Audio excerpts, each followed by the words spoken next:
जो जुड़े हुए हैं इन मंदिरों से, उनके लिए इससे बड़ा कोई मतलब लक्ष्य नहीं दिखता है। उनका यही कहना है कि मथुरा हो, काशी हुआ है, हम यहाँ उज्जैन में देख रहे हैं, सोमनाथ जी में हमने देखा, हमने केदारनाथ जी में देखा, काशी में देखा। इसी के साथ एक पूरे इकोसिस्टम को आप रिवाइव करते हैं। क्योंकि ज्यादातर मतलब शायद बुरा लगे कई लोगों को, लेकिन जो पंडित होते हैं, जो देखरेख करते हैं, वो बहुत ही ऐसी जिंदगी जीने को मजबूर रहते हैं जहां पर उनके पास पैसे नहीं है, कमाई नहीं है।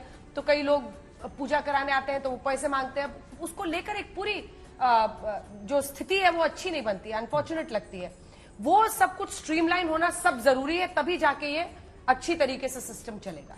एकदम आप सही कह रही हैं। और टेम्पल को किस तरह से एडमिनिस्टर किया जाता है, ये बहुत महत्वपूर्ण है। क्योंकि जैसा मैंने पहले कहा, सिर्फ एक पंथ है हिंदुइज्म, सिर्फ एक रिलीजन है जिसके पूजा स्थलों को सरकार टेक ओवर कर सकती है, और किसी भी पंथ को सरकार टेक ओवर नहीं कर सकती। ये अंग्रेजों के जमाने का कानून है, और दुख की बात है कि आजादी के बाद ये स्थिति जमी रही। चर्च हो, गुरुद्वारा हो, मस्जिद हो, सरकार टेक ओवर नहीं कर सकती, सिर्फ हिंदू मंदिर।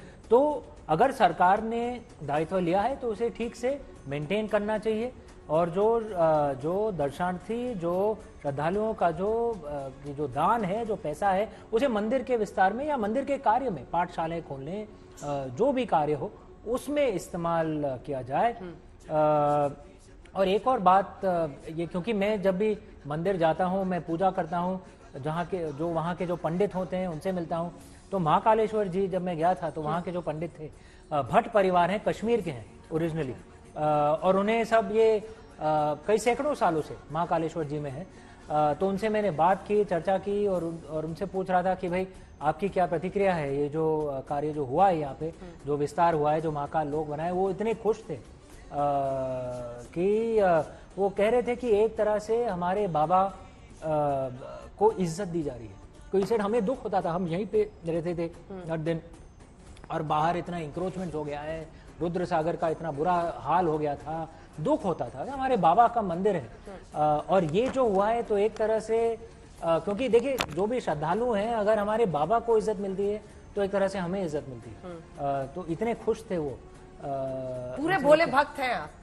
हालांकि इस बार जो इस किताब के लिए आप आए हैं, वॉर ऑफ लंका, वो आप अलग कहानी लिखी आपने। अंजना जी, प्रभु श्री राम भी भोले भक्त थे, रावण भी भोला भक्त था। जी, हम सब शिव भक्त थे। जी जी। तो हाँ, मतलब वहीं से सबको सबसे ज्यादा ताकत मिलती है। और जैसा आपने कहा, भोले बाबा कभी किसी में भेद नहीं करते, चाहे वो देव हो, असुर हो, जो अच्छा है वो उनके साथ शामिल हो सकता था।